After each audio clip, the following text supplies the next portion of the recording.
سلام دوستان، خسته نباشید. اومدیم با هم با بخش اولمون که HTML هست آشنا بشیم. ما برای اینکه کدهامون رو بزنیم به یه برنامه نیاز داریم که اسم برنامه VS کد هستش که داخل لپتاپ، کامپیوتر و گوشی میتونیم نصبش کنیم.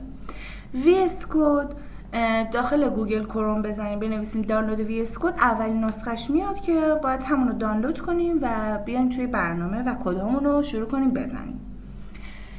اولین بخش رو بخوایم شروع کنیم، HTML از 3 تا تگ درست میشه: باز، بسته، باز و بسته. بخوایم به خود HTML مثال بزنیم، یه دونه از اینا میزنیم مینویسیم HTML، میبندیمش و خود برنامه خود به خود به من بسته‌شو میده.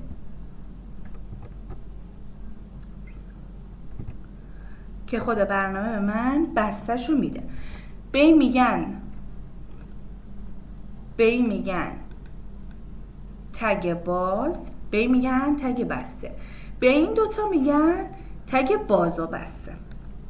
ما 3 تا تگ اصلی داریم برای زدن کدهای HTML و CSS. HTML از 3 تا تگ اصلی درست شده: HTML head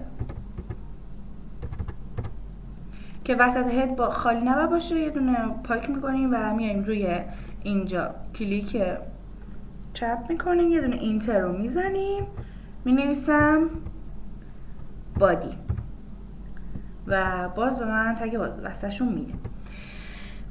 توی کدهایی که قراره توی HTML بزنیم بیشترین کدها داخل بادی زده میشه و ویدیوی بعدی قراره یاد بگیریم که چجوری توی تگ بادیمون چه کدهایی رو باید بزنیم.